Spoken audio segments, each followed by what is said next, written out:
Susan Capper nació en 1976. Vivía con su hermana Michelle y su madre Elizabeth. Las hermanas nunca conocieron a su padre biológico. Fueron criadas por su madre y su pareja, llamado John Capper, quien les dio su apellido. Elizabeth y John se llevaban como perro y gato, y las hermanas crecieron en medio de peleas violentas. Susan tenía 14 años cuando su madre y su padrastro las abandonó. Las hermanas quedaron desamparadas. Susan comenzó a faltar a la escuela. A nadie le importaba qué pasaba con ella y su hermana. Influenciable y vulnerable, Susan buscaba en quién confiar y comenzó a forjar amistades peligrosas. Una de sus amigas era una joven mayor que ella, llamada Jean Powell, de 25 años, separada y con 3 hijos. Powell había sido niñera de Susan cuando ésta tenía 10 años. Susan la idolatraba y comenzó a pasar mucho tiempo en su casa, ubicada en el número 97 de la calle Langworthy. Ella veía a Jean Powell como la figura materna que tanto le faltaba. Pero de maternal, Powell no tenía nada. Era violenta, manipuladora y de carácter volátil. Su vivienda estaba en ruinas y bajo este techo convivían personajes de dudosa reputación. Powell vendía y consumía drogas y estaba involucrada en la compraventa de autopartes robadas. Susan y su hermana Michelle empezaron a quedarse a dormir en esta casa, donde el delito era moneda corriente. Susan, con 16 años, fue obligada por Powell a abandonar el colegio y era enviada a limpiar edificios. Todo el dinero que ganaba, Powell se lo quitaba. También cuidaba a los hijos de esta sin recibir un centavo a cambio. Michelle le tenía miedo a los amigos de Powell. La que más le asustaba era una tal Bernadette McNeely, una joven de 23 años, también separada y con 3 hijos. McNeely era vecina de Powell y un día se mudó a la caótica vivienda. El lugar se había transformado en una guarida siniestra donde circulaban personajes marginales. Si la dueña de casa era iracunda, peor resultó ser McNeely. En una pelea con los vecinos, por el alboroto que provocaban, ella los amenazó con prender fuego a su casa. No lo hizo, pero sí incendió la ropa que colgaba del tender en la parte trasera. Michelle decidió irse de aquella casa. Susan, desesperada por afecto y por tener una familia, eligió quedarse. Powell y McNeely compartían una cama en una habitación de la planta baja, ya que el piso superior rebalsaba de niños, mugre y pañales sucios. Estaban cansadas de los niños, solo querían drogas, fiestas, sexo y alcohol. En la cocina de la casa pesaban anfetaminas y vendían motores robados. Susan, junto con Powell y McNeely, se acostaban con un joven de 16 años llamado Anthony Dodson, quien era el novio de McNeely. Por otro lado, el ex marido de Powell, llamado Glenn Powell, de 29 años, también se quedaba a dormir en aquel antro. Powell y McNeely no tardaron en tomar de punto a Susan. La usaban de sirvienta, la maltrataban y le hacían bullying. Susan hacía cualquier cosa por ellas, satisfacía todos los caprichos y no les tenía miedo. Las consideraba su familia. Un día, una golpeada Susan buscó a su madre y le pidió asilo en su casa. Su padrastro no quiso que la joven se quedara. La madre de Susan, indiferente a los moretones que su hija presentaba en el cuerpo, se la sacó de encima. Aquel rechazo empujó a Susan nuevamente a las fauces del lobo. El 7 de diciembre de 1992, Susan estaba quedándose en la casa de su padrastro. Powell y McNeely fueron a buscarla. Le dijeron que un chico que le gustaba iría a visitarlas. La excusa era una trampa para que volviera con ellas. Susan volvió a la casa del infierno, donde sus habitantes estaban furiosos porque habían contraído ladillas. McNeely culpó a Susan de este hecho. Cuando Susan entró engañada a la casa, comenzó el ataque.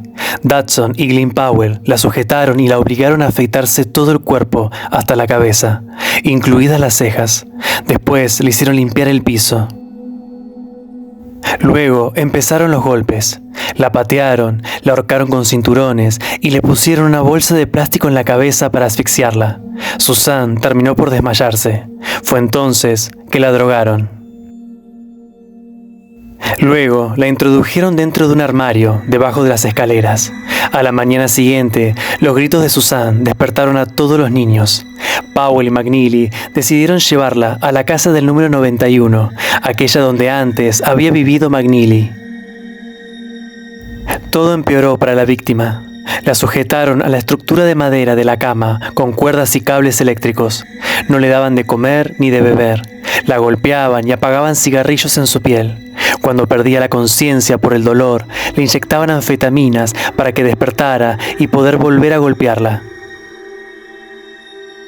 McNeely, completamente fuera de sí producto de las drogas, comenzó a llamarse a sí misma Chucky, como el malvado personaje de la película Child's Play. Antes de comenzar las sesiones de tortura, ella le decía a Susan: "Chucky viene a jugar". Para que no pudiera gritar, le tapaban la boca con medias. Además, le ponían auriculares a todo volumen para que escuchara siempre la misma canción, con la frase: "Hola, soy Chucky, ¿quieres jugar?". En este escenario promiscuo, lleno de drogas y violencia, todos consintieron y fueron testigos de la tortura y el sometimiento a Susan. Otro de los secuaces que participó del horror se apellidaba Puck. En el tercer día de calvario, Puck le arrancó un par de dientes a Susan con una pinza, mientras alrededor todos se destornillaban de risa. Más tarde, aquellos dientes serían hallados por la policía en la casa de Puck, descubriendo que se los había llevado como una especie de trofeo macabro. En el cuarto día, el olor a heces y pis que desprendía Susan era tan insoportable que decidieron meterla en una bañera llena de desinfectante.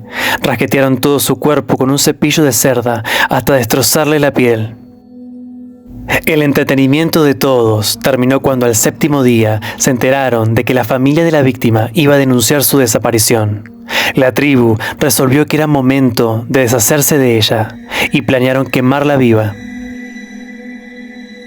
En la madrugada del 14 de diciembre de 1992, la introdujeron desnuda en el baúl de un Fiat Panda blanco robado y la trasladaron a unos 25 kilómetros en un área boscosa a las afueras de Manchester.